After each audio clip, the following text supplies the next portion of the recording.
got a late model GM truck or SUV. You lowered it, put on some fancy wheels, but you know you want that power and sound to go along with it. Who do you call? The team at Vengeance Racing has been building late model performance vehicles for years. And not only do we do Corvettes, CTS-Vs, and other cars, but we can add that same level of performance to your Silverado, Sierra, or even a Tahoe. This 2018 Silverado was brought to us by a local customer, equipped with a 5.3 liter engine.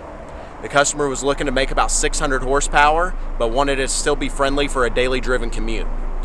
This combination that we came up with uses a Whipple 2.9 liter supercharger system, a custom grind camshaft to work with the stock torque converter, and a set of Cook's long tube headers with the green catalytic converters that'll hold up to the power and still pass emissions.